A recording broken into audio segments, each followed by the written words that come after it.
దేవునికి స్తోత్రం, హల్లెలూయా. పరిశుద్ధాత్ముడు రక్షణ గురించి మాట్లాడుతూ గొప్ప రక్షణ అంటున్నారు. దేవునికి స్తోత్రం, హల్లెలూయా. రక్షణ చాలా గొప్పది, మొదటి విషయం. రెండవది నిర్లక్ష్యం కూడనిది. మూడవది పర్యవసానం తీవ్రమైనది. రక్షణ గొప్పది, నిర్లక్ష్యం కూడనిది, పర్యవసానము తీవ్రమైనది. దేవునికి స్తోత్రం కలుగును గాక. రక్షణ అంటే కాపుదల, రక్షణ అంటే విడుదల, రక్షణ అంటే క్షేమాన్ని కలిగించడం. మనందరికీ కూడా అనేక విషయాలు రక్షణ కావాలి. శరీరానికి వస్త్రాల ద్వారా రక్షణ కావాలి. అదే ప్రకారంగా మనకు నివాస స్థలాల ద్వారా రక్షణ కావాలి. మన పొలానికి రక్షణ కావాలి, మన ధనానికి రక్షణ కావాలి, మన దేహానికి కావాలి, మన ఆరోగ్యానికి కావాలి, అన్నిటికీ రక్షణ కావాలి, డబ్బుకు కూడా కావాలి. కానీ వీటన్నిటిని మించిన గొప్ప రక్షణ ఏదయ్యా అంటే ఆత్మకు రక్షణ. దేవునికి స్తోత్రం, హల్లెలూయా. ఆత్మకు దేవుడిచ్చే రక్షణ చాలా గొప్పది. ఎందుకు ఇది గొప్పది? మొదటి విషయం, ఎందుకు రక్షణ ఇంత గొప్పది? రెండవది, నిర్లక్ష్యం చేస్తే జరిగేదేంటి? రెండు విషయాలు ధ్యానం చేయడానికి మనం ప్రయత్నం చేద్దాం. మొదటి విషయం అంటే ప్రభునందు ప్రియులారా, ఎందుకు ఇది గొప్పదని చెప్తున్నాడంటే ఇచ్చిన దేవుడు చాలా గొప్పవాడు. మనకి రక్షణ ఇచ్చిన వాడు సాధారణమైన వాడు. దేవదూతల కంటే గొప్పవారు, ప్రవక్తల కంటే గొప్పవారు, యాజకుల కంటే గొప్పవారు, అసలు నరమానవుడు కానే కాడు. ఈ రక్షణ మనకి ఇచ్చిన దేవుడు గొప్పవాడు కనుక ఆయన ఇచ్చిన రక్షణ చాలా గొప్పది. దేవునికి స్తోత్రం కలుగును గాక. నరావతారములో వచ్చిన దైవ కుమారుడు మనిషిగాను దేవునిగాను ఆత్మగాను శరీరముగాను మన మధ్య సంచారం చేసి మనకు ఇచ్చిన రక్షణ ఇచ్చిన వాడు చాలా గొప్పవాడు కనుక రక్షణ చాలా గొప్పది. ప్రభునందు ప్రియులారా, మొదటి విషయం, సాధారణమైంది కాదు రక్షణ. ఎందుకు రక్షణ గొప్పది అని చెప్తున్నారంటే ఇచ్చిన దేవుడు గొప్పవాడు. మనుషులు కాదు, దేవదూతలు కాదు, దేవతలు కాదు, దేవాది దేవుడే ఇచ్చాడు ఈ రక్షణ, మొదటి విషయం. రెండవది, మన శత్రువు కూడా గొప్పవాడు. ఎందుకు రక్షణ గొప్పదంటే మన శత్రువు సాధారణమైన వాడు కాదు. మనల్ని రక్షణ పొందనివ్వకుండా ఎవరైతే ఆపడానికి ప్రయత్నం చేస్తున్నారో ఆ వ్యక్తి సాధారణమైన వాడు కాదు. ఎందుకు మన రక్షణ గొప్పది? ఎందుకంటే శత్రువు గొప్పవాడు. శత్రువు ఎవరు? అసలు నిన్ను రక్షణ పొందనివ్వకుండా, ప్రార్థనకు రానివ్వకుండా, మందిరానికి రానివ్వకుండా, దేవుని మాట విననివ్వకుండా, విన్నదాని ప్రకారం చేయనివ్వకుండా, నీకు ఏదైతే దేవుడు ఇచ్చాడో దాన్ని నీవు అందుకోకుండా చేసేవారు ఎవరు? హెజ్కేలు 28:14 చూడండి. అభిషేకము పొందిన కెరూబోయ్ ఒక ఆశ్రయముగా నీ ఉంటివి, అందుకే నేను నిన్ను నియమించితిని, దేవునికి ప్రతిష్ఠింపబడి. దేవునికి స్తోత్రం. అమ్మ చూడండి ఏముంది? అభిషేకించబడిన కెరూబు. మన శత్రువు నరమానవుడు కాదు. రక్షణ దొంగిలించడానికి, రక్షణ పొందకుండా ఆటంకం చేయడానికి ప్రయత్నం చేసే శత్రువు కెరూబు అంట. మామూలు కెరూబు కాదు, అభిషేకించబడిన కెరూబు, ఆశ్రయమైన కెరూబు, దేవునికి అత్యంత సమీపంగా ఉండే వ్యక్తి. అలాంటి వ్యక్తి చాలా గొప్పవాడు. ఆ గొప్ప వ్యక్తి ఇచ్చే ఆ యొక్క ఆటంకం ఏదైతే ఉందో అది చాలా గొప్పది. మన రక్షణ ఎందుకు గొప్పదంటే ఇచ్చిన దేవుడు గొప్పవాడు, మనం ఎదుర్కొనే శత్రువు చాలా గొప్పవాడు. ఇంకా ముఖ్యమైన విషయం ఏంటంటే ప్రభునందు ప్రియులారా, దేవుడు రక్షణ ఇచ్చిన మార్గం కూడా గొప్పదే. ఇచ్చిన దేవుడు గొప్పవాడు, ఆపే శత్రువు గొప్పవాడు, అందుకనే మనిషి అల్పమైన వాడు. ఆ మార్గం కూడా చాలా గొప్పది. ఏ మార్గంలో దేవుడు రక్షణ ఇచ్చాడో ముందు మీకు జ్ఞాపకం చేస్తాను. ఎలాగ దేవుడు ఇచ్చాడంటే ఏ మార్గంలో సాతాను వచ్చాడో అదే మార్గంలో ఇచ్చాడు రక్షణ. దేవునికి స్తోత్రం, హల్లెలూయా. ఎలాగైతే సాతాను వచ్చాడో అలాగే దేవుడు వచ్చాడు. ఈ సృష్టిలో మొట్టమొదటిగా పాపం ఎలా ప్రవేశించిందండి? ఎవరిలోని ప్రవేశించింది? స్త్రీలోనికా పురుషుల్లోనికా? స్త్రీని వాడుకున్నాడు సాతాను. దేవుడు ఎవరిని వాడుకోవాలి? సాతాను వెనకాల వచ్చాడు. చాలా గొప్ప మార్గం. ఎందుకు రక్షణ గొప్పది? ఇచ్చిన వ్యక్తి గొప్పోడు, శత్రువు గొప్పోడు, అందుకునే వ్యక్తి అల్పమైన వాడు. మార్గం గొప్పది, పర్యవసానం ఇంకా గొప్పది. సాతాను వచ్చినట్టే వచ్చాడు దేవుడు, అదే మార్గం. స్త్రీ ద్వారా పాపము, స్త్రీ ద్వారా మరణము. యేసుక్రీస్తు వారు ఎవరికి జన్మించారు చెప్పండి? మత్తయి సువార్త ఎవరికి జన్మించారు? 1:22. మత్తయి 1:22. ఇదిగో కన్యక గర్భవతి అయి, అంటే పురుషునితో సంబంధము లేదు. మొదట స్త్రీ దగ్గరికి సాతాను వస్తే దేవుడు కూడా ఎవరి దగ్గరికి వచ్చారు? స్త్రీ దగ్గరికే వచ్చాడు. ఏ మార్గంలో సాతాను వచ్చాడో అదే మార్గం, వేరే దేవునికి అవసరం లేదు. దేవునికి స్తోత్రం కలుగుగా. దావీదు ఏం చేశాడంటే గొలియాతు కత్తినే వాడాడు. దావీదుకి ఇంకో కత్తి అవసరం లేదు. గొలియాతు కత్తే గొలియాతు తల నరికింది. సాతాను నడిచిన మార్గంలోనే దేవుడు ఏం చేశారు? సాతాను చేసిన నష్టాన్ని స్త్రీలోనికి పాపము, స్త్రీలోనికే పరిశుద్ధత, స్త్రీలోనికి మరణము, స్త్రీలోనికే జీవము. దేవుని స్తోత్రం, హల్లెలూయా. స్త్రీలో నుండి పురుషుల్లోనికి సాతాను ఏం చేశాడు? మొదట స్త్రీలోకి, స్త్రీలో నుండి అవ్వగారులో నుండి ఆదాములోనికి. యేసుక్రీస్తు వారు కూడా ఎలాగొచ్చారు? యేసుక్రీస్తు వారు కూడా కన్యక గర్భవతి స్త్రీలో నుంచి ఒక పురుషుడు బయటకు వచ్చాడు. దేవునికి స్తోత్రం. రోమపత్రిక 5:19 చూడండి. ఏలైనగా ఒక మనుషుని అవిధేయత వలన అనేకులు పాపులుగా ఎలాగూ చేయబడిరో, అలాగే ఒకని విధేయత వలన అనేకులు. దేవునికి స్తోత్రం. రక్షణ అని మనం రాసుకున్నాం. ఎవరి నుంచి రక్షణ? ఎవరి పాపము నుండి వారికి రక్షణ. పాపము, దాని నుండి రక్షణ. దేవుని ఉగ్రత, దాని నుండి రక్షణ. మార్గము గొప్పది. ఎందుకంటే సాతాను వచ్చిన మార్గమే. సాతాను ఏం చేశాడంటే చూడండి ఏమని చెప్పాడు? ఆదికాండము 2:17. ఆదికాండము 2:17 చూడండి. అయితే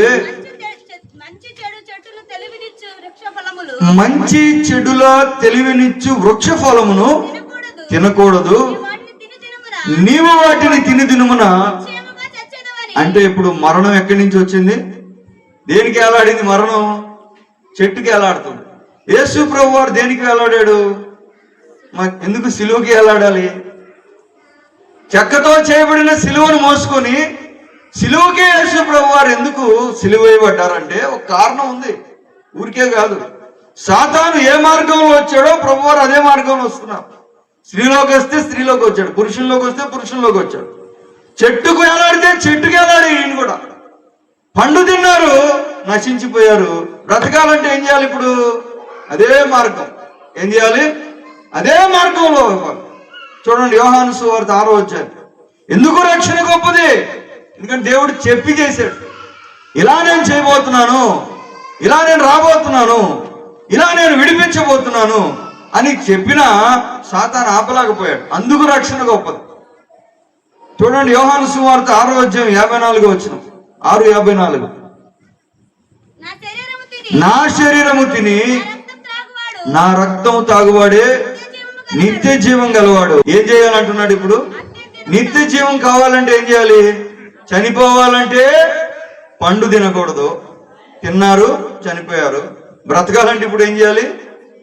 తింటే చనిపోయారు, బ్రతకాలంటే ఏం చేయాలి? ఇప్పుడు బ్రతకాలంటే యేసుక్రీస్తు వారి విరవబడిన శరీరమును, యేసుక్రీస్తు వారి చిందించిన రక్తమును. చెట్టు ఫలాన్ని తిని చనిపోతే చెట్టుకు వేలాడిన ఈనను తింటే ఇప్పుడు ఏమవుతారు? బ్రతుకుతారు. దేవునికి స్తోత్రం, హల్లెలూయా. మార్గము గొప్పది, శత్రువు గొప్పవాడు, దేవుడు గొప్పవాడు, పర్యవసానము ఇంకా గొప్పది. ప్రభునందు ప్రియులారా, ఒకవేళ ఈ రక్షణ ఏదైతే దేవుడు భూమి మీదకి వచ్చి వెతికి వెంటబడి బోధించి రక్షణ ఇస్తున్నారో, ఈ రక్షణ ఒకవేళ నిర్లక్ష్యం చేస్తే, ఎందుకంటే నిర్లక్ష్యం చేస్తారని బైబిల్ చెప్తుంది. నిర్లక్ష్యము చేస్తారు చాలా కారణాలను బట్టి. ఏ కారణాన్ని బట్టి నిర్లక్ష్యం చేస్తారు? చూడండి మత్తయి సువార్త 21:5. రక్షణ నిర్లక్ష్యం చేస్తే గొప్ప రక్షణ. మత్తయి 22:5. వారు ఏం చేయలేదంట? రక్షణను నిర్లక్ష్యం చేస్తే ఏం జరుగుతుందో చెప్పాలనుకున్నాయి రాత్రి. దానికి ముందుగా పరిచయం చేస్తున్నాను. రక్షణ చాలా గొప్పది. ఇంత గొప్ప రక్షణను ప్రజలు నిర్లక్ష్యం చేస్తారు. ఎందుకు చేస్తారు అంటే చూడండి ఏమని రాయబడింది 22:5. వారు లక్ష్యము చేయక ఒకడు తన పొలమునకును మరి ఒకడు తన వర్తకమునకును వెళ్ళి తక్కిన వారు ఎందుకు రక్షణను నిర్లక్ష్యం చేస్తున్నారు? ఇంత గొప్ప దేవుడు భూమి మీదకి వచ్చి అంత గొప్ప రక్షణ ఇస్తే ఆ రక్షణను ఎందుకు ప్రజలు నిర్లక్ష్యం చేస్తున్నారంటే, ఒకడు పొలానికి వెళ్ళాడంట, ఇంకొకడు 2 ఎద్దులు కొన్నాను అన్నాడంట, ఇంకోటి ఇల్లు కట్టుకున్నాను అన్నాడంట, ఇంకోటి పెళ్లి చేసుకున్నాను అయ్యాడంట. అందరూ ఏమంటున్నారు? సాకులు చెప్తున్నారు. దేవుడిచ్చే రక్షణను నిర్లక్ష్యం చేస్తున్నారు. ఈ రాత్రి ఈ విషయం నేను చెప్పాలనుకున్నాను. చాలాసార్లు దేవుని ప్రేమ గురించి మీరు వినే ఉంటారు. ఈ రాత్రి దేవుని ప్రేమ గురించి నేను చెప్పబోవటం లేదు. దేవుని ప్రేమను విన్నారు కానీ నిర్లక్ష్యం చేస్తే ఏం జరుగుతుంది? దేవుని ఉగ్రతను గురించి జ్ఞాపకం చేయాలనుకున్నాను నేను. నిర్లక్ష్యం చేస్తే చూడండి, నిర్లక్ష్యం చేస్తే ఏం జరుగుతుంది? 2వ తెస్సలోనిక 1వ అధ్యాయం 7వ వచనం. 2వ తెస్సలోనిక 1వ అధ్యాయం 7వ వచనం. దేవుడు రక్షణ అందుకోమని పిలుస్తుంటే, ప్రేమించి దేవుడు రక్తము కార్చి రక్షణ ఇస్తుంటే, దేవుడు మన కోసం ఆయన ప్రాయశ్చిత్తమై కనికరించి దేవుడు మనలను తన ఉగ్రత నుండి కాపాడమని పిలుస్తుంటే, మనుషులు నిర్లక్ష్యం చేసి నాకు ఖాళీ లేదని చెప్తారు, నాకు పొలం పని ఉందని చెప్తారు, నాకు వ్యాపారం ఉందని చెప్తారు, నాకు పరీక్ష ఉందని చెప్తారు, ఏదో ఒకటి చెప్తానే ఉంటారు. అందరికీ అన్ని ఉన్న ఇబ్బంది ఏమి లేదు. కానీ నిర్లక్ష్యం చేస్తే ఏం జరుగుతుంది? అది ఈరోజు ఒకసారి మనం జ్ఞాపకం చేసుకుందాం. 2వ తెస్సలోనిక 1వ అధ్యాయం 7వ వచనం. ప్రభు అయిన యేసు తన ప్రభావమును కనపరచుచు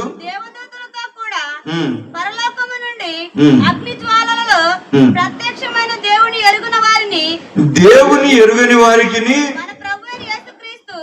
మన ప్రభు అయిన యేసు సువార్తకు లోబడని వారికి ఏం చేస్తారంట?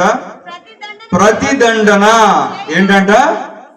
దేవుని ఎరుగని వారికి. దేవుడు ఎవడు? రమ్మని దేవుడు రమ్మని, నా దగ్గరికి రమ్మని అంటే రాడు దేవుడు. నువ్వు రమ్మన్నప్పుడు దేవుడు రాడు. ఒక రోజు ఒక సమయాన్ని పెట్టాడు, ఆ రోజు చూపెడతాడు తన ఉగ్రత ఏంటో. నువ్వు రమ్మన్న చోటికి రాడు దేవుడు. ఎవడు రా రమ్మను అంటే కుదరదు. నువ్వు రమ్మన్నప్పుడు రాడు దేవుడు. దానికి ఒక సమయము, దానికి ఒక ఏర్పాటు ఉంది. దేవుని వాక్యం చెప్తుంది ఏమని? దేవుని ఎరుగని వారికి, ప్రభు అయిన యేసు సువార్తకు లోబడిన వారికి. లోబడకపోతే ఏం జరుగుతుంది? అది ధ్యానం. లోబడకపోతే ఏం జరుగుతుంది? ఏం జరుగుతుందంట? ప్రతిదండన. దానికి దేవుడు రియాక్షన్ ఇస్తాడంట. నేను ఇచ్చిన సువార్తను అందుకోవటం లేదు కాబట్టి చూడండి మీకు ఏం చేయబోతున్నాను. ఏం జరుగుతుంది? 2వ కొరింథీ 5వ అధ్యాయము 10వ వచనం. ఎందుకనగా తాను జరిగించిన క్రియల చొప్పున అవి మంచివైనను సరే చెడ్డవైనను సరే దేహముతో జరిగించిన వాటి ఫలమును ప్రతి వాడు పొందినట్లు మనమందరము క్రీస్తు న్యాయపీఠం ఎదుట ప్రత్యక్షము కావాలను. దేవునికి స్తోత్రం కలుగును గాక. రక్షణ నిర్లక్ష్యం చేస్తే, సువార్తను నిర్లక్ష్యం చేస్తే, దేవుడిచ్చిన దాన్ని అందుకోకుండా సాకులు చెప్తుంటే, కాలాన్ని గడుపుతూ ఉంటే చివరికి ఏం జరుగుతుంది? అది కూడా బైబిల్లోనే ఉంది. ప్రేమించే దేవుడు, దీర్ఘశాంతం చూపే దేవుడు, మన గాయాలు భరించే దేవుడు, మనల్ని స్వస్థపరిచే దేవుడు రేపు మనకు తీర్పు కూడా తీర్చబోతున్నాడు. దేవునికి స్తోత్రం కలుగును గాక. నించోబెడతాడంట నిన్నొక్కడిని. దేవుడు తీసుకొచ్చి ఒక మనిషిని నించోబెడతాడు తన పీఠం ఎదుట. లక్షల మంది, కోట్ల మంది చూస్తూ ఉంటారు. ఈ గ్రంథం అంటాడు. ఎవరి గ్రంథం? నువ్వు మాట్లాడిని, నువ్వు పోట్లాడని, నువ్వు పడుకున్నాయి, నువ్వు తిరుగున్నాయి, నీ తిన్నవి, తిరుగుబాటు చేసి తీయండి, గ్రంథాలు తీయండి అంటాడు. ఎవరిది? నీ పేరు ఉంటుంది, నీ అడ్రస్ ఉంటుంది, నీ ఫోటో ఉంటుంది. నాది కాదు అంటే కుదరదు. నీ మనస్సాక్షి ఉంటుంది నీ పక్కన. నీదే నీదే నీదే అంటా ఉంటుంది. ఈ మనిషి ఇలా చేసాడండి, తీర్పు దినాన. ఇదిగో ఈమె ఇలా చేసిందండి, చేసావా? చేసింది చేసింది చేసింది. ఎవరు చెప్తారు? నీ మనస్సాక్షి చెప్తుంది. నీ మనస్సాక్షి చెప్తుంది. దానికి నువ్వు దాచిపెట్టలేవు, దాని నుంచి పారిపోలేవు, దాన్ని నువ్వు భయపెట్టలేవు, దాన్ని మాయ చేయలేవు. మనుషులకి చెప్పొచ్చు, మనస్సాక్షికి ఎవరు చెప్పలేరు. నీ మనస్సాక్షి నీ పక్కన నిలబడుతుంది. దేవుడు చదువుతారు దేవదూతలు, ఇదిగో పలానా మనిషి జీవిత గ్రంథంలో ఈ పని చేశారంటే మనస్సాక్షి అవును అవును అంట. ప్రతి దానికి తీర్పు తీర్చబడుతుంది. సువార్తను నిర్లక్ష్యం చేస్తే, రక్షణను నిర్లక్ష్యం చేస్తే న్యాయపీఠం ఎదుట నిలబడాలి. న్యాయపీఠం ఎదుట తీర్పును ఎదుర్కోవాలి. ఆ తీర్పు మనం చేసిన ప్రతి పనిని బట్టి జరుగుతుంది. అది మంచిదైనా సరే చెడ్డదైనా సరే. ఇప్పుడు మనం ఏం చేస్తామో మనకు తెలుసు, మీరేం చేస్తారో మీకు తెలుసు. మంచి ఎక్కువ ఉందో చెడు ఎక్కువ ఉందో, పాపం ఎక్కువ ఉందో పరిశుద్ధత ఎక్కువ ఉందో, నీతి ఎక్కువ ఉందో కపటం ఎక్కువ ఉందో మీకు తెలుసు. తీర్పులో నిలబడితే తర్వాత ఏం జరుగుతుంది చూడండి. రాయబడిన మాట ఏంటి? హెబ్రీ పత్రిక 6వ అధ్యాయం 2వ వచనం.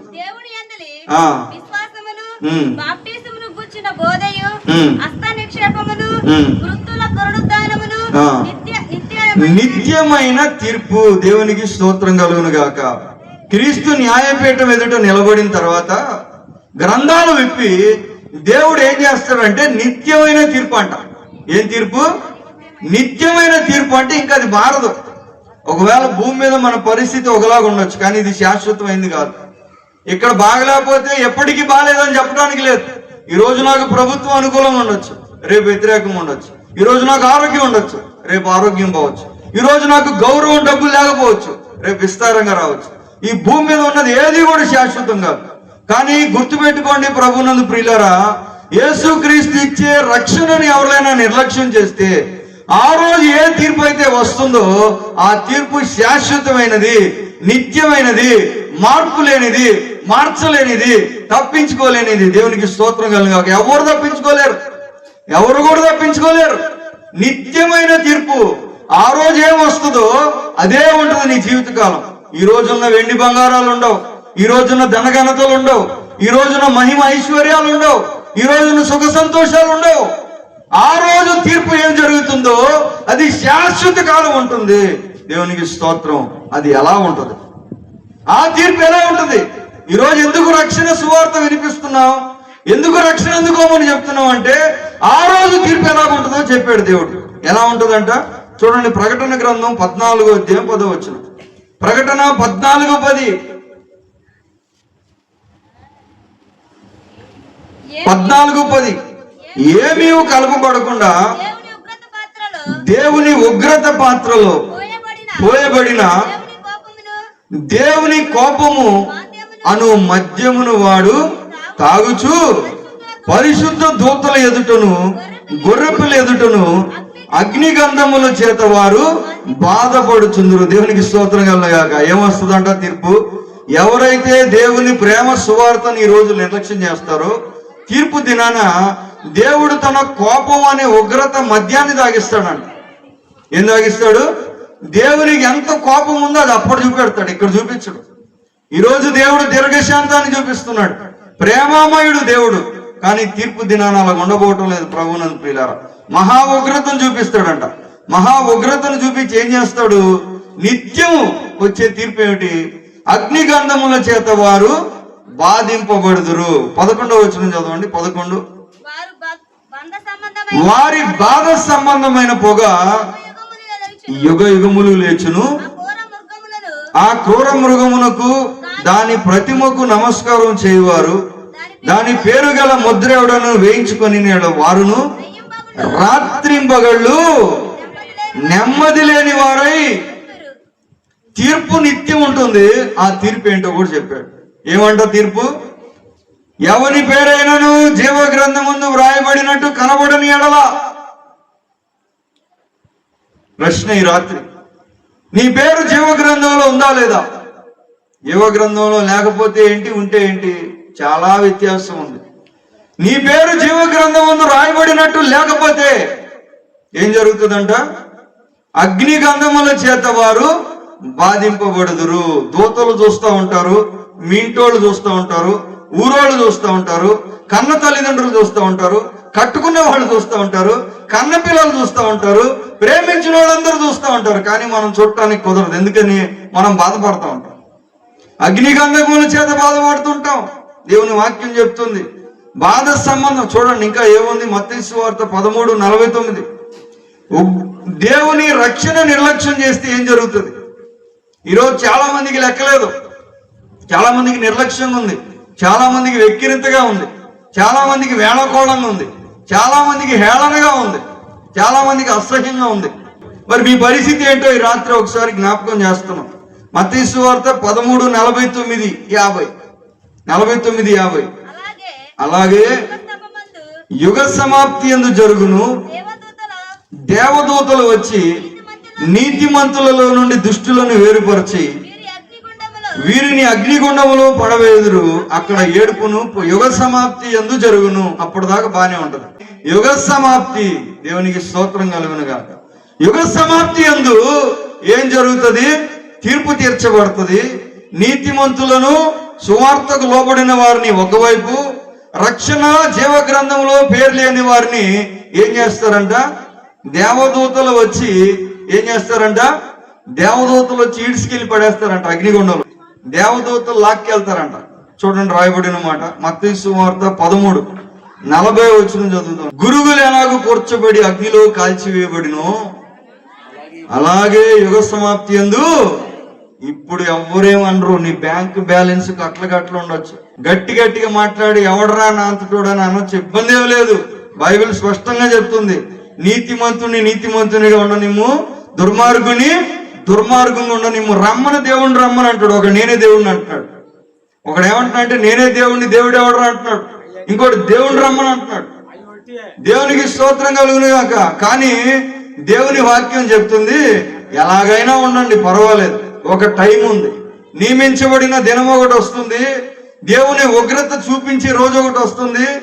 దేవుడు తీర్పు తీర్చే సమయం ఒకటి వస్తుంది. ఆ రోజు ఏం చేస్తాడో చెప్తున్నాడు. అప్పుడు దాకా ఏమన్నా. ఇప్పుడు వర్షం రాలేదనుకో, వర్షం రాకపోయినా ఇల్లు లేకపోతే ఇబ్బంది ఏముంది? వర్షం రానంత కాలం మన రోడ్డు మీద ఉన్నా, ఇంట్లో ఉన్నా ఇబ్బంది ఏం లేదు. వర్షం వచ్చినప్పుడు తేడా ఉంటుంది, ఇంట్లో ఉన్నా బయట ఉన్నా. అదే ప్రకారంగా దేవుని ఉగ్రత చూపే దినం ఒకటి వస్తుంది. ఆ రోజు 41 చూడండి, మత్తయి 13:41 ఏముంది? మనుష్య కుమారుడు తన దూతలను పంపును, వారైన రాజ్యములో నుండి ఆటంకములకు సకలమైన వాటిని దుర్నీతి పరులను సమకూర్చి అగ్నిగుండములో పడవేదురు. అక్కడ ఏడ్పును పండ్లు కొరుకుటయి ఉండును. దేవునికి స్తోత్రం కలుగును గాక. ఈ రోజు భూమి మీద దేవుడిచ్చిన గొప్ప రక్షణను నిర్లక్ష్యం చేస్తే ఆ రోజు వచ్చే మహా గొప్ప శ్రమను తట్టుకోలేరు. ప్రభునందు ప్రియులారా, మహాశ్రమ అని చెప్తున్నాడు. ఆ శ్రమ ఎలా ఉంటుందో చూద్దాం ఇప్పుడు. కొంచెం అగ్నిగుండంలో పడేస్తారంట. ఆ అగ్నిగుండంలో ఎవరెవరిని పడేస్తారు? లూకా 13 చూడండి. లూకా సువార్త ఎవరిని పడేస్తారు? లూకా సువార్త 13:26, 27, 28. లూకా 13:26, 27 ఇవన్నీ ప్రేమ కలిగిన దేవుని సువార్తలోనే రాయబడి. దేవుని ప్రేమ గురించి వినుంటారు. దేవుడు స్వస్థపరుస్తాడు, దేవుడు ఆశీర్వదిస్తాడు, దేవుడు క్షమిస్తాడు, దేవుడు రక్షిస్తాడు, దేవుడు నడిపిస్తాడు, దేవుడు తోడుంటాడు.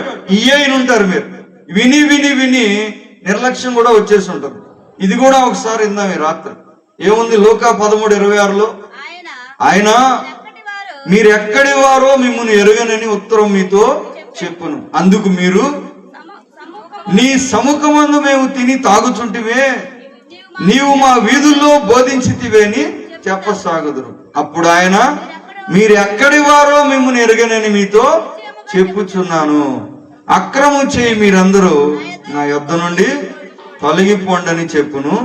అబ్రహాము, ఇస్సాకు, యాకోబులను సకల ప్రవక్తలను దేవుని రాజ్యంలో ఉండుటయు మీరు వెలుపలికి ఏం చేస్తారంట? తోసేస్తారంట. అమ్మ తోస్తారంట. ఏం చేస్తారంట? బయటికి నెడతారంట. మనమేమంటాం? అయ్యా నువ్వు మా బజారులో వాక్యం చెప్పావు కదా, మేము నీ మీటింగుల్లో భోజనం చేసావు కదా అంటామంట. దేవుడు అంటాడంట మీరెవరో నాకు తెలియదు అంటాడంట. మీరెవరో నాకు తెలియదు, అసలు నా సన్నిధి నుండి వెళ్ళిపోండి అంటాడంట. బయటికి తోసేస్తారంట. నెట్టుకుంటే వెళ్తారు దేవదూతలు. పోదరు నెట్టుకుంటూ ఎక్కడికి వెళ్తారు? అగ్నిగుండంలో పడవేస్తారు. ప్రభునందు ప్రియులారా, ఎందుకంటే అగ్నిగుండం అనేది ఒకటి ఉంది. తీర్పు జరిగిన తర్వాత దేవదూతలు తీసుకెళ్లి దాంట్లో వేస్తారు. ఎవరు తప్పించుకోలేరు. తీర్పు దినమున ఒక వ్యక్తికి అగ్నిగుండం అనే తీర్పుగా ఆయన వస్తే దాన్ని ఎవరు తప్పించుకోలేరు. అంటే మత్తయి సువార్త 7:13-14 చూడండి. యేసు ప్రభువు చెప్పారు ఈ మాట. ఇరుకు ద్వారమున ప్రవేశించుడి, నాశనము పోవు ద్వారము వెడల్పును, ఆ దారి విశాలమై ఉన్నది, దాని ద్వారా ప్రవేశించువారు అనేకులు. దేవునికి స్తోత్రం కలుగును గాక. జీవమునకు పోవు ద్వారము ఇరుకును, ఆ దారి సంకుచితమునై ఉన్నది, దాని కనుగొనువాడు కొందరే. నాశనమునకు పోవు ద్వారము వెడల్పును విశాలమై ఉన్నది, అనేకులు దాని ద్వారా ప్రవేశిస్తారు. వెళ్ళాక ఏం చేయాలి? అక్కడ ఏం చేయాలంటే మొదటిది బాధపడాలి. దేని గురించి బాధపడాలి? చాలా విషయాల గురించి బాధపడాలి. అయ్యో ఇక్కడికి ఎందుకు వచ్చామని బాధపడాలి. అన్నిటికంటే ముఖ్యం అక్కడ అగ్ని ఉంటుందంట. ఏముంటది? అగ్ని చేత మండే గుండము తెలుగులో ఉంది. వాస్తవానికి ఏమని రాశారంటే అది అగ్ని సరస్సు అని రాశారు. అగ్ని సముద్రము, అగ్ని కొలను, అగ్ని సరస్సు అని రాశారు. దాంట్లో పడతారంట. అగ్నిగుండంలో పడ్డాక కాలిపోవాలి కదా, మరి అక్కడికి వెళ్ళాక ఏం చేయాలి? ఇప్పుడు ఎండాకాలం, రోహిణి కార్తె చాలా ఉంది, మీకు తెలుసు. ఒక పూట వేడిగుంటేనే ఎలాగుందో మీకు అర్థమైంది. మరి ఎండవేడి దూరంగా ఉంటేనే ఎలాగుంటే సూర్యుడిలో పడిపోతే ఎలాగుంటుంది పరిస్థితి? సూర్యుడిలో కాదు, అసలు నరకంలో పడితే ఎలాగుంటుంది మీరు ఆలోచన చేయండి. అగ్నితో కాలిపోతా ఉంటారు. అగ్ని వాళ్ళని ఏం చేస్తూ ఉంటుందంట? కాల్చి వేస్తూ ఉంటుంది. మరి అగ్నిలో పడిన తర్వాత మరి జుట్టు ఉంటుందా? First question. మా అగ్నిలో పడ్డాక జుట్టు ఏమైపోద్ది? జుట్టు కాలిపోద్దిగా. చర్మం మరి ఇక్కడైతే సబ్బు రాసుకుని, నూనె రాసుకుని, దానికి సెంటు కొట్టుకొని, దానికి బట్టలు వేసుకుని, బట్టలు ఉంటాయా? బట్టలు కూడా కాలిపోవచ్చు, జుట్టు కూడా కాలిపోవచ్చు, చర్మం కూడా కాలిపోవచ్చు. టోటల్ గా మొత్తం టాప్ టు బాటము కాలి మాడి మసి అయిపోయే పరిస్థితి ఉంది. అక్కడికి వెళ్ళాక అది జరుగుతుంది. ఇక్కడ ఎలాగున్నారో నాకు తెలియదు, కానీ అక్కడికి వెళ్తే మాత్రం తప్పకుండా వేడి చేత అందరూ బాధపడాలి. చాలా కాలం బాధపడాలి. కళ్ళు ఉంటాయో లేదో తెలియదు. మరి వేడికి కళ్ళు ఉంటాయా? శరీరం ఉంటుందా? వెంట్రుకలు ఉంటుందా? చర్మం ఉంటుందా? అగ్నిగుండంలో పడ్డాక ఏం జరుగుతుంది? తప్పకుండా బాధ అయితే పడాలి అగ్నిగుండంలో. దాని గురించి ధ్యానం చేద్దాం. ఎందుకంటే వెళ్ళాలో వద్దో ఒకసారి తీర్మానం తీసుకుందాం. ప్రభువారు చెప్తున్నాడు, మీకు కావాలంటే అటు వెళ్ళండి, లేకపోతే ఇటు రండి. అటు వెళ్తే ఏం జరుగుతుందో ఒకసారి చూద్దాం. అది దేవుని ఉగ్రత కనబడే చోటు అంట. దేవుని ఉగ్రత కనబడే చోటు. అన్నీ కాలిపోతూ ఉంటాయి, అక్కడ అన్నీ మాడిపోతూ ఉంటాయి, అన్నీ ఏమైపోతూ ఉంటాయి? తగలబడతా ఉంటాయి. ప్రశ్న ఏంటంటే నరకంలో నీళ్లు ఉన్నాయా? మా నరకంలో నీళ్లు ఉన్నాయా? మరి కాలిపోతే నీళ్లు దాహం అవుతుంది కదా. మరి నీళ్లు లేకపోతే పరిస్థితి ఏంటి? నీళ్ళు లేకుండా తగలబడతాం అంటే పరిస్థితి ఏంటి? తినటానికి ఉందా? పోనీ అక్కడ తినటానికి లేదు, తాగటానికి లేదు, మంట మాత్రం పెడతాడంట. మరి తగలబడతా ఉంటే తినటానికి లేకపోతే, తాగటానికి లేకపోతే బలం ఎక్కడి నుంచి వస్తుంది? బలం లేకపోయినా తగలబడాల్సిందేనా? బలం లేకపోయినా తగలబడాల్సిందే. మరి ఏంటి పరిస్థితి? అక్కడికి వెళ్ళిన వాళ్ళ పరిస్థితి ఏంటి? ఆలోచన చేద్దాం ఒకసారి. ఎందుకని ఇంత హడావిడి చేస్తున్నావు? ఎందుకని ఇంత ప్రయాస పడేవాళ్ళు ఎందుకు పడుతున్నారు? ప్రభువారు ఎందుకు వచ్చారు? గొప్ప రక్షణ ఇచ్చాడు. ఎందుకని? నరకం ఎలాగుంటుందో ఒకసారి చూపెడుతున్నాడు. సాధారణంగా ఉండదంట, అసాధారణంగా ఉంది నరకం యొక్క పిక్చర్ చూస్తే. నరకంలో పడిన ప్రతి ఒక్కరూ బాధపడుతున్నారంట. ప్రతి ఒక్కరు బాధపడుతున్నారు. భూమి మీద ధనవంతుడు ఒకడు ఉన్నాడంట. లాజరు అనే కథ యేసు ప్రభు వారు చెప్పారు. మీకు కూడా తెలుసు. కథలో ఏముంది? ధనవంతుడు ప్రతిదినం బహుగా సుఖపడుచుండువాడు. అంటే భూమి మీద చాలా సుఖపడ్డాడు, చాలా ధనం ఉంది. వస్త్రాలు ఎలాంటివి వేసుకున్నాడు? ఊదారంగు వస్త్రాలు అంటే రాజు కుటుంబీకులు మాత్రం వేసుకోవాలి. రాజు అనుమతి ఇచ్చిన వాళ్ళు కానీ రాజు కుటుంబీకులు మాత్రం వేసుకోవాలి. అంటే టాప్ ఫ్యామిలీ దేశంలో, one of the top families. ఆ దేశంలోనే నెంబర్ 1 కుటుంబంలో వాడు. కావాల్సినన్ని తింటాడు, బహుగా సుఖపడ్డాడు అంట భూమి మీద. కానీ చనిపోయాక ఏమాడంటే నరకంలోకి వెళ్ళాక ఒక ప్రార్థన చేశాడు. బతికున్నప్పుడు ఒక్కరోజు చర్చికి రాడు, ఒక్కరోజు వాక్యం వినడు, ప్రార్థన కూడా చేయడు. మరి నరకానికి వెళ్ళాక ప్రార్థన వచ్చేసింది. ఆడి ఏం ప్రార్థన చేశాడంటే నాకు ఏం కావాలని అడిగాడు. ఏం కావాలంట? ఒక్క నీటి బొట్టు కావాలన్నాడు. దేవునికి స్తోత్రం కలగాక అది కావాలంటాడు. మరి భూమి మీద తిన్నయి, తాగిని, తిరిగినని ఏమైపోయినాయి? ఇక్కడ పడిన సుఖం అంతా ఏమైపోయింది? ఫైనల్ గా ప్రార్థన చేశాడు. నాకు నీటి బొట్టు ఒకటి దొరికితే, అది ఇవ్వట్లా ఎవరో. నీటి బొట్టు నీకు ఇక్కడ ఎవరు అని చెప్పారు. కావాలంటే ఇంకా మంట పెడతావు, నేను కావాలంటే ఇంకా తగల పెడతాం, కానీ నీరు మాత్రం నీకు ఇవ్వం. బతిలాడుతున్నాడు. తిండి లేదు, నీరు లేదు, నిద్ర ఉంటుందా? చెప్పండి, నరకంలో నిద్రపోతూ ఉంటారా? నరకంలో నిద్ర ఉండదా? తినటానికి ఉండదు, తాగటానికి ఉండదు, నిద్రపోవటం కూడా ఉండదా? మంట తగలబడుతూ ఉంటుంది. మరి ఏం చేయాలి? రాత్రి పగలు సెలవులు ఉంటాయా? పోనీ హాలిడేస్ ఏమైనా ఉంటాయా? ఈరోజు సెలవు దినం, ఈరోజు మంట పెట్టద్దు, ఈరోజు ఏసీలో పెట్టండి, అలా ఉంటుందా? తినటానికి లేదు, తాగటానికి లేదు, నిద్రపోవటానికి లేదు, సెలవు కూడా లేదా? మరి ఎందుకు అక్కడికి వెళ్ళటం? మరి చెప్పండి, ఎందుకు నరకానికి వెళ్ళటం? ఇంత భయంకరంగా ఉంటే అక్కడికి వెళ్ళటం ఉపయోగం ఏముంది అసలు? అక్కడ పోనీ ఆడుకోవటానికి ఏమైనా ఉన్నాయా? నరకంలో ఆడుకోవటానికి కుదురుతుందా? నరకంలో ఆడుకోవటానికి లేదా? నరకంలో పొలం ఉందా? నరకంలో పొలం లేదా? నరకంలో కాలేజీలు ఉన్నాయా? నరకంలో కాలేజీలు లేవా? బ్యాంకులు ఉన్నాయా?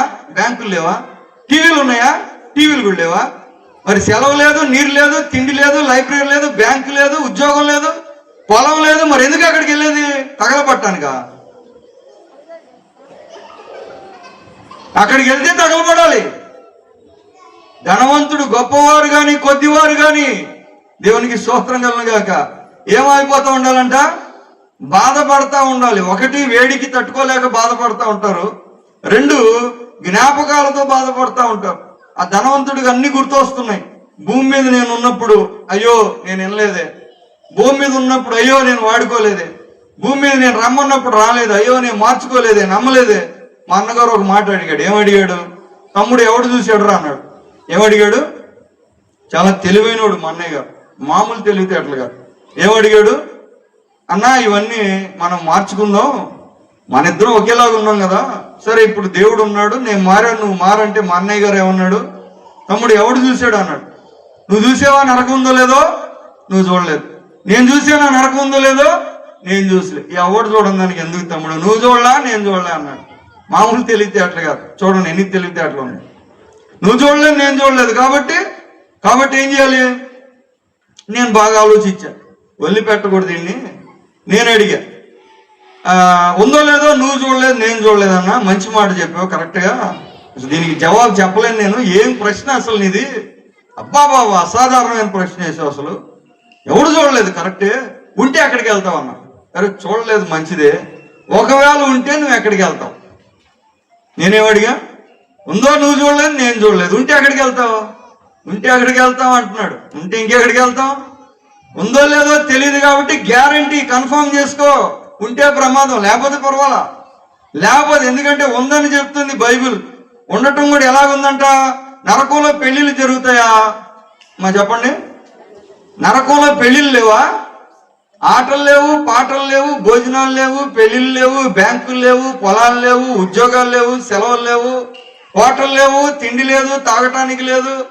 మరి ఎందుకు అక్కడికి వెళ్ళేది? నరకమే నరకం, మంటే మంట, తగలబడుతూ ఉంటుంది. అగ్ని గంధకాలతో మండి కాలిపోతూ ఉంటారంట, కాలి బాధపడుతూ ఉంటారు. పోనీ రాజకీయాలు ఉంటాయా? రాజకీయాలు ఉంటాయా? ఎవరుంటారు చెప్తానండి. నరకంలో ఎవరుంటారంటే చూడండి, ప్రకటన గ్రంథంలో రాయబడి ఉంది. ప్రకటన గ్రంథంలో నరకంలో ఎవరుంటారో రాశారు. ప్రకటన గ్రంథం 20వ అధ్యాయం 10వ వచనం. ప్రకటన 20:10. ఎవరుంటారు నరకంలో? ఎందుకంటే దేవుని సువార్తను చాలా మంది నిర్లక్ష్యం చేస్తున్నారు. దేవుడు ప్రేమ స్వరూపి. మా మాస్టర్ గారు ఉండేవారు, చౌదరి మాస్టర్ గారు, మా టీచర్ గారు, క్లాస్ టీచర్. ఆయన మేమంటే చాలా ఇష్టం ఆయనకి. మమ్మల్ని ఏమనేవాడు కాదు, అసలు మాట కూడా అన్నిచ్చేవాడు కదా మమ్మల్ని. కాబట్టి ఆయన క్లాసులో చాలా గొడవ చేసేవాళ్ళం. మేము ఒక్కళ్ళు కూడా లెసన్ వినేవాళ్ళం కాదు. ఇటు నుంచి అట్లేసేవాళ్ళం, బెంచీలు ఉండలు చుట్టి పేపర్లతో కొట్టుకునేవాళ్ళం, అరిసేవాళ్ళం, ఎక్కిరిచ్చేవాళ్ళం. ఒక్కడు కూడా మాట వినేవాళ్ళం కాదు. ఎందుకంటే ఆయన మమ్మల్ని బాగా ప్రేమ. ఆచార్య గారు ఉండేవాడు, తెలుగు మాస్టర్. ఆయన రావటం తలుపు దగ్గర ఆగి ఒక నిమిషం ఇట్లా ఆగి చూస్తూ ఉండేవాడు. క్లాస్కి వచ్చేవాడు కాదు, ఒక సెకండ్ ఆగి చూసేవాడు. ఆ ఒక్క నిమిషంలో ఎవడో ఒకడు అల్లరి చేసేవాడిని చూసేవాడు. ఆయన దగ్గరికి వెళ్ళేవాడు, పైకి లేపేవాడు, పట పట పట పట పట.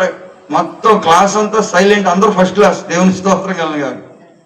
మొత్తం క్లాస్ అందరూ పాస్ అయ్యాం ఆయన సబ్జెక్ట్. ఈయన ప్రేమిస్తే ఆయన క్లాస్ పాస్ కాల, ఏమనలేదు కాబట్టి ఇష్టానుసారంగా చేసి ఆయన రాగానికి కొట్టేవాడు, అందరం పాస్ అయ్యాం. దేవునితో సమస్య ఇదే ప్రజలకు. ఏంటి సమస్య? నరకం ఇంకా చూపించలేదు కాబట్టి ఏం చూపెడుతున్నాడు? దీర్ఘశాంతం చూపెడుతున్నాడు. మనం ఏమంటాం? పాపిని ప్రభువా. ఎప్పుడు? ఈ వారం, పోయిన సంవత్సరం అంతే, 10 ఏళ్ళ క్రితం అంతే. పాపినయ్యా, దుర్మార్గురాలనయ్యా, కఠినరాలనయ్యా, మాట తప్పే మనిషినయ్యా, నీకు తెలుసుగా ప్రభువా. ప్రకటన 20వ అధ్యాయం 10వ వచనం చూడండి. అక్కడ ఎవరుంటారు? వారిని మోసపరిచిన అపవాది అగ్ని గంధకము గల గుండములో పడవేయబడెను. అచ్చట క్రూరముఖమును అబద్ధ ప్రవక్త ఉన్నారు. వారు యుగ యుగములు రాత్రింబగళ్ళు బాధింపబడుదురు. ఎవరు బాధపడతారు నరకంలో? సాతాను బాధపడతాడంట. దేవునికి మహిమ కలుగునుగా. అమ్మ, అభిషేకించబడిన కెరూబు సాతాను, భూమి మొత్తం నాదనేవాడు సాతాను, నాకు ఎదురు ఎవరున్నారు అనేవాడు సాతాను, పరలోకంలో ఉన్న 300 దేవదూతలను పడేశాడు సాతాను. సాధారణమైన వాడుగాడు తెలుసా మీకు? సాతాను పరలోకంలో 300 దేవతలను పడేశాడు. అలాంటి వ్యక్తి నరకంలో కాలిపోతాడంట. నరకం ఎంత భయంకరంగా ఉంటుందో చూడండి.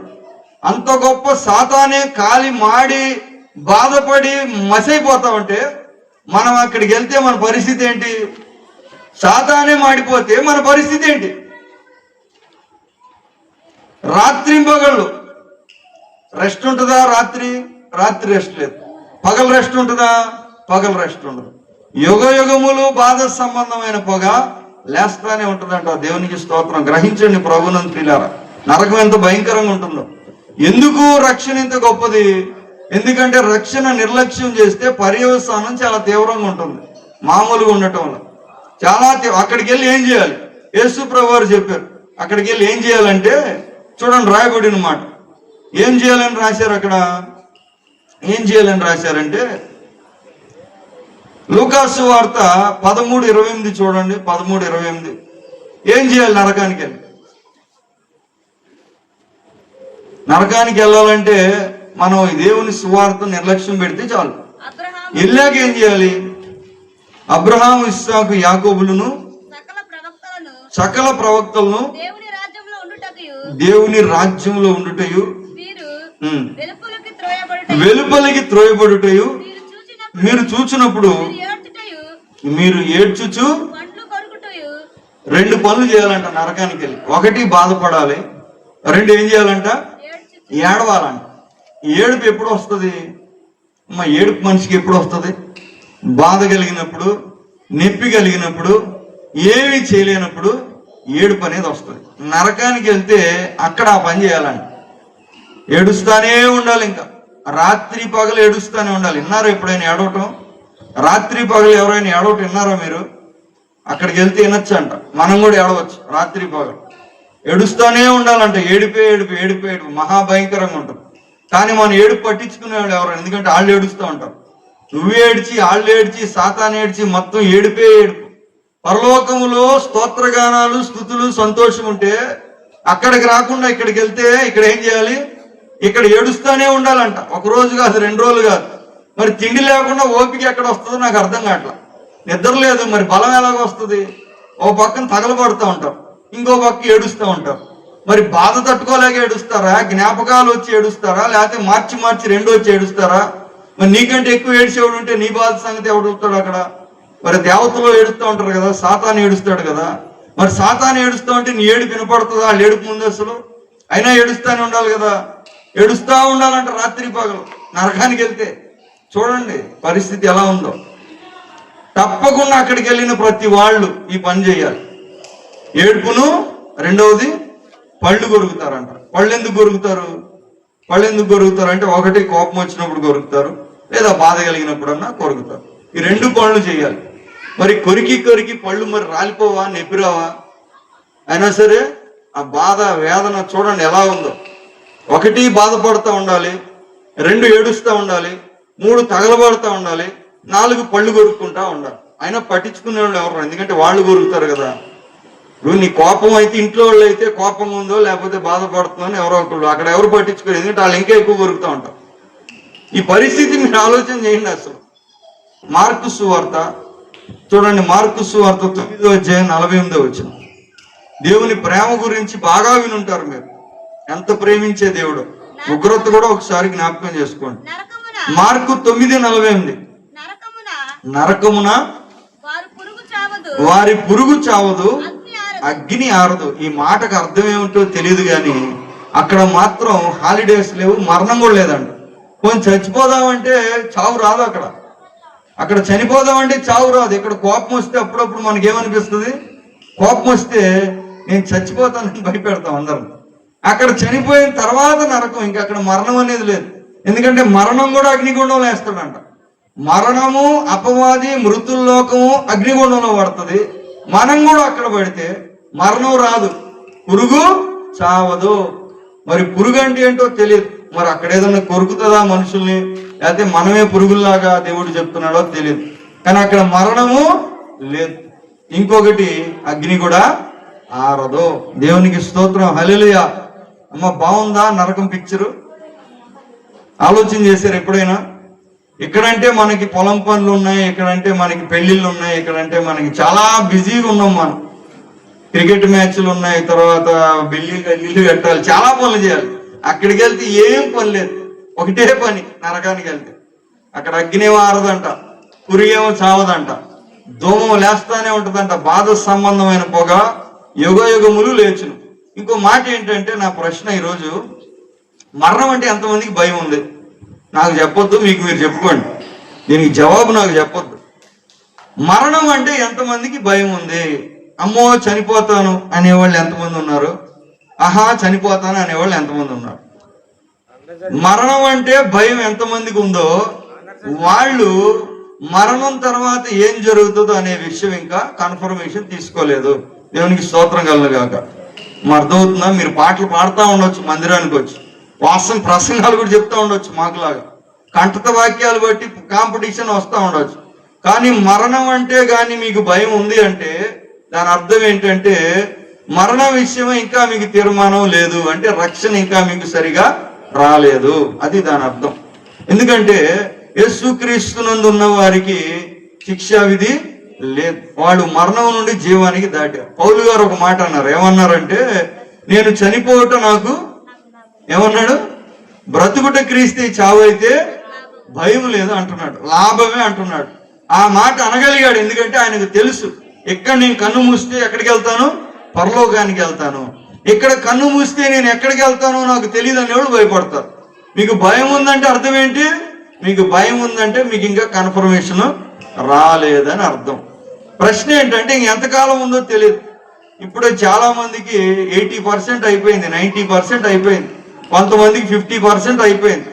ఎంత అయిపోయిందో అయిపోయింది, ఎంత ఉందో ఎవరికి కూడా తెలీదు. ఇక ఉన్నది కూడా ఎలాగే ఉంటుంది. ఉన్నది ఎలాగుంటుంది? రేపు పొద్దున్న లేచి పొలం పనికి రమ్మని పిలుస్తారు మేస్త్రి గారు, సాయంకాలం ఏమో ఇంకో చోటకి రమ్మని పిలుస్తారు. అలా అలా సంవత్సరం తిరిగిపోద్ది, ఇలా జరుగుతూనే ఉంటుంది. ఎంతకాలం ఉందో తెలియదు, కానీ ఇలాగే ఉంటుంది. ఎంతకాలం ఉన్నా ఇలాగే ఉంటుంది, ఇంకెంతకాలం ఉందో తెలియదు. మరి మరణం తర్వాత జరిగే విషయం మీరు ఎప్పుడు తీర్మానం తీసుకుంటారు? నరకం మాత్రం చాలా తీవ్రంగా ఉంది ప్రభువునందు ప్రియులారా. ఎంత భయంకరంగా ఉందో మీరు ఆలోచన చేయండి. అంత భయంకరంగా చూడండి. 2 పేతురు రాసిన 2వ పత్రిక 2వ అధ్యాయం 4వ వచనం. 2 పేతురు 2వ అధ్యాయం 4వ వచనం. దేవదూతలు పాపము చేసినప్పుడు దేవుడు వారిని విడిచిపెట్టక చాలమ్మా చాలు ఏం చేశాడంట? దేవదూతలు పాపం చేస్తే దేవదూతలను కూడా విడిచిపెట్టలేదంట. మనుషుల గురించి కూడా దేవుడు మాట్లాడుతున్నాడు. నీ పాపము నిన్ను పట్టుకొనును, పాపం వలన వచ్చే జీతము మరణము. దేవునికి స్తోత్రం కలుగును గాక.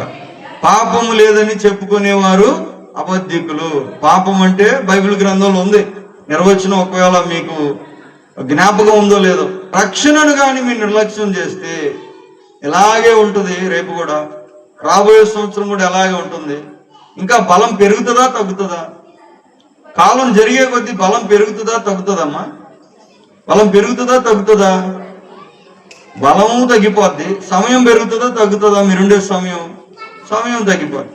బలము తగ్గిపోద్ది, సమయం తగ్గిపోద్ది, ఆరోగ్యం కూడా తగ్గిపోద్ది, చురుకుదనం కూడా తగ్గిపోతుంది. ఇంకా మరణమే దగ్గరికి వస్తూ ఉంటుంది. అది మాత్రం గ్యారంటీ, ప్రతి ఒక్కరికి కన్ఫామ్ గా వచ్చేది అది. ఆ తర్వాత పరిస్థితి ఏంటి చెప్పాడు. తర్వాత మరణం తర్వాత తీర్పు, తర్వాత అగ్నిగుండం. అగ్నిగుండంలో ఇంకా ఏముంది? అగ్నిగుండంలో ఏముందో చూసాము. చాలా మంది వెళ్తారు అక్కడికి. తప్పించుకోవాలంటే అవకాశం ఉంది రాత్రి. ఏది వెళ్తామంటే మీ ఇష్టం, లేదండి మేము అక్కడికి వెళ్తాం, అలవాటు అయిపోద్దిలే అన్నాడు ఒకడు. వాడు ఏమన్నాడంటే, ఏం కాదులే పాస్టర్ గారు అలవాటు అయిపోద్ది అన్నాడు. ఏమో అలవాటు అవుతలేదో చెప్పలేము. దేవుడు మంట పెంచాడు అనుకో, ఎందుకంటే దేవుని సంగతి తెలియదు కదా. 1,00,000 సంవత్సరాలు అయ్యాక కొద్దిగా మంట పెంచితే అప్పుడు ఏంటి పరిస్థితి? అలవాటు అయిపోద్ది అంటున్నాడు ఒకడు. అక్కడికి వెళ్తే మంటల్లో తగలబట్టు అలవాటు అయిపోద్ది అంట. ఏమో చెప్పలేము, దేవుడు పెంచితే మంట. కానీ ఈ రాత్రి యాకోబు పత్రిక 5:3 చూడండి. ప్రభునందు ప్రియులారా, బంగారమును మీ బంగారమును మీ వెండియు తుప్పు పట్టినది, వాటి తుప్పు మీ మీద సాక్ష్యముగా ఉండి అగ్ని వలె మీ శరీరములను తినివేయును. దేవుని వాక్యం చెప్తుంది, శరీరమును ఆత్మను కూడా నరకములో నశింపజేయగలవానికి మీరు మిక్కిలి భయపడుడి. దేవునికి స్తోత్రం కలుగును గాక. దేవునికి మాత్రమే భయపడండి, దేవునికి తప్పక భయపడండి అని దేవుని వాక్యం చెప్తుంది. ఎందుకంటే శరీరాన్ని ఆత్మను కూడా నరకంలో నశింపజేయగలడంట. శరీరాన్ని ఆత్మను కూడా శాశ్వత కాలం, ఇంక అక్కడికి వెళ్తే బయటికి రావటానికి లేదు. అబ్రహాము చెప్పాడు ఆ ధనవంతునితోటి, నా కుమారుడా, నువ్వు నా కడుపును పుట్టావు, కానీ నేను ఇప్పుడు ఏం చేయలేను అన్నాడు. ఎందుకని?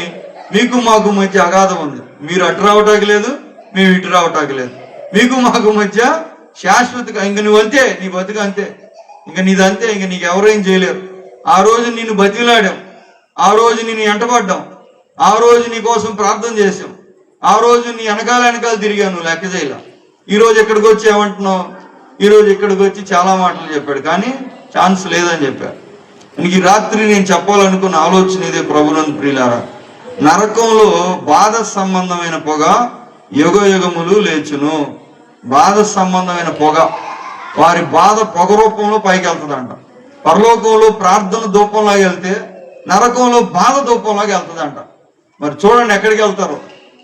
తప్పకుండా ఎక్కడో చోటుకి అయితే వెళ్ళాలి, అటు కానీ ఇటు కానీ వెళ్ళాల్సిందే. కొంతమందికి నెలలు ఉన్నాయి, కొంతమందికి ఇంకొన్ని నెలలు ఉన్నాయి, పెద్ద తేడా ఏమి లేదు. మనుష్యుని జీవితము ఇంతలో కనబడి అంతలో మాయమయ్యే ఆవిరి వంటిది. దేవునికి స్తోత్రం. ఈ రాత్రి రక్షణ విషయం మీరు నిర్లక్ష్యం చేయొద్దు. ఒకవేళ నిర్లక్ష్యం చేస్తే తర్వాత ఏం జరుగుతుందో చూశారు. చాలా మంది నిర్లక్ష్యం చేస్తే అదేగా ఏమని రాశారు? ఎలాగ తప్పించుకుందాము. ఎలా తప్పించుకుంటారు మీరు? ఎవరు తప్పిస్తారు మిమ్మల్ని? సాతాను పడిపోతాడు, రాజులు పడిపోతారు, రాజకీయ నాయకులు పడిపోతారు, సినిమా హీరోలు పడిపోతారు, క్రికెట్ ప్లేయర్లు పడిపోతారు, పాస్టర్లు పడిపోతారు, అందరూ పడిపోతారు. ఎవరైతే రక్షణ పొందలేదో వారందరూ పడిపోతారు. మరి మీ పరిస్థితి ఏంటి? పోయిన వాళ్ళు అంతా ఏడుస్తూనే ఉంటారు. మనం పట్టించుకునేవాడు ఉన్నాడు, రక్షించుకునేవాడు ఉన్నాడు, విడిపించేవాడు ఉన్నాడు, ఆలగిచ్చేవాడు ఉన్నాడు. అక్కడ ఇక్కడ బాగుంది.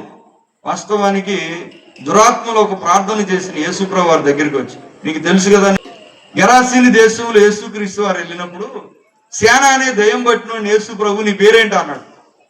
అదే ఆయన అడిగింది, నీ పేరేంటి అంటే ఆ సేన అనేవాడు ఏమన్నాడంటే, ప్రభువా నువ్వు మమ్మల్ని పంపదలిచిన ఎడలా నరకానికి మాత్రం పంపించొద్దు, పందుల్లోకి పంపి అన్నాడు. ఆయన అడిగింది ఏంటి, వీళ్ళు చెప్పేది ఏంటి, నీ పేరేంటి అన్నాడు. అంతే, ఏమల్లా నీ పేరేంటి అన్నాడు. దయ్యాలు ఏమంటున్నాయి, ప్రభువా నువ్వు నరకానికి పంపించగలవు మాకు తెలుసు, కానీ మమ్మల్ని నరకానికి మాత్రం నువ్వు పంపొద్దు, ఎందుకంటే అక్కడ మేము తట్టుకోలేము. మేము భూమి మీద ఎక్కడైనా ఉంటాం, మాకు ఇబ్బంది ఏం లేదు, ఏ చోటైనా మేము ఉంటాం, మాకు ఇది పరలోకం లాగా ఉంది. భూలోకం ఏమో మనకి చాలా బాధ, దుఃఖం, చాలా వేదన, ఇరుకు, ఇబ్బంది, చాలా దుఃఖం కలిగించే చోటు మనకి. కానీ నరకంతో పోలిస్తే అలా లేదు భూలోకం. ప్రభునందు ప్రియుల, దురాత్మలు ఏమంటున్నాయంటే నరకానికి మాత్రం పంపించేద్దు అంటున్నాయి. ఇక్కడే ఉంటాం మేము, పందుల్లో అయినా ఉంటాం, చెట్లు అయినా ఉంటాం, ఒక మనిషిలో 2000 అయినా ఉంటాం, కానీ మేము మాత్రం ఇక్కడే ఉంటాం, అక్కడ మాత్రం మేము తట్టుకోలేం. మరి దయ్యాలు అంత భయపడుతుంటే, సాతాను మాడిపోయే పరిస్థితి ఉంటే మనుషులు ఏమవుతారు? అవి వణికి నీ దేవుని దగ్గరికి వచ్చి, మమ్మల్ని మాత్రం పంపించొద్దు అక్కడికి, నువ్వు పంపించగలవు, ఎందుకంటే మరణం యొక్క పాతాళం యొక్క తాళపు చెవులు నీ దగ్గర ఉన్నాయి. దేవునికి స్తోత్రం కలుగును గాక. అవి బతిమిలాడిని, అయ్యా మమ్మల్ని పంపిబాక కానీ తీసుకెళ్ళి వేస్తారు. అక్కడ ఈడ్చుకుంటూ నెట్టుకుంటూ లాక్కుంటూ వెళ్ళి అక్కడ పడేస్తాడు. టైం ఇచ్చాడు, మారితే మంచిది. మా స్నేహితుడు అన్నాడు, ఏమన్నాడు, అరే నువ్వు మారావు, నీ టైం వచ్చినప్పుడు మేము మారుతాం, మా టైం వచ్చినప్పుడు అన్నాడు. మంచి మాట చెప్పాడు. నీ టైం వచ్చినప్పుడు నువ్వు మారావు, మా టైం వచ్చినప్పుడు మేము మారుతాం. కరెక్టే అనిపించింది ఆ రోజు నాకు. 6 నెలల తర్వాత ఆడు లేడు. 6 నెలల తర్వాత అడిగా, ఏడు రైడ్ అన్న, నీకు తెలిసి అడుగుతున్నావా తెలియక అడుగుతున్నావు అన్నాడు. తెలిస్తే ఎందుకు అడుగుతావు, నాకు తెలియదు, ఏమైంది, ఆడు ఎప్పుడో చనిపోయాడు అన్నాడు. లేడాడు, టైం వచ్చినప్పుడు మారుతానన్నాడు, టైం రాకముందు ఏమయ్యాడు, మారే టైం కంటే ముందు ఏమొచ్చింది, పోయే టైం వచ్చింది. దేవునికి స్తోత్రం. చూడండి, ఏది ఎప్పుడు వస్తుందో తెలియదు. ఇదే అనుకూల సమయము, ఇదే రక్షణ దినం. ప్రభువునందు ప్రియులారా, నిర్లక్ష్యం చేస్తే ఇంకా ఇంకా మన హృదయం కఠినం అయిపోద్ది. ఇప్పటికీ కొన్ని వేలినుంటారు మీరు ఎలాంటి ప్రసంగాలు. ఇంకా గొప్ప గొప్ప దైవజనులు, పెద్ద పెద్దోళ్ళు, పేరున్నోళ్ళు, అంతర్జాతీయ ప్రసంగికులు చెప్పుంటారు ఇదే. నేను చాలా చిన్నోడిని, కొత్త ఏం కాదు నేను చెప్పేది, మీరు వినే ఉంటారు ఆల్రెడీ. ఎన్నదే విన్నారు. ఇంకెన్నిసార్లు చెప్పిన ఇదేగా. మరి అప్పుడు మారలేదంటే రేపు మారుతారని ఏముంది, ఇంకా గ్యారంటీ. ఇంక ఈ రాత్రి మీరు తీర్మానం తీసుకోండి ప్రభునందు ప్రియులారా. ఎంత భయంకరంగా ఉంది నరకం, తప్పించుకునే అవకాశం ఎంత తేలిగ్గా ఉంది. యేసుక్రీస్తునందు విశ్వాసం ఉంచుము, అప్పుడు నీవు నీ ఇంటి వారు రక్షణ పొందుదురు. దేవునికి స్తోత్రం కలుగుగాక. ఏం చేయాలో మీకు తెలుసు. తప్పించుకోవాలంటే, నరకం తప్పించుకోవాలంటే ఏం చేయాలి అని గుర్తుపెట్టుకోండి. మీరు కానీ అవకాశాన్ని నిర్లక్ష్యం చేస్తే, మీరు చాలా పనులు పెట్టుకొని అయ్యి మాట్లాడి తిరుగుతూ ఉంటే రేపేం జరుగుతుందో గ్యారంటీ లేదు. ఇక మరలా తప్పించుకునే అవకాశం వస్తుందో లేదో తెలియదు. కానీ నరకానికి వెళ్తే మాత్రం ఒకసారి చూసుకోండి. అన్ని కూడా మీరు రెఫరెన్స్లు రాసుకున్నా, మళ్ళీ ధ్యానం చేయండి అసలు ఎలా ఉంటుందో. ఊహించుకోండి ఒకసారి అక్కడికి వెళ్తే పరిస్థితి ఏంటో. అందుకు ఒక తీర్మానం తీసుకోవాల్సింది మనం చేస్తూ చిన్న మాటలు నేను ముగిస్తున్నాను. దేవుడు మనందరినీ కూడా నిత్య రక్షణ పొందే మార్గంలో నడిపించును గాక. ఆమేన్.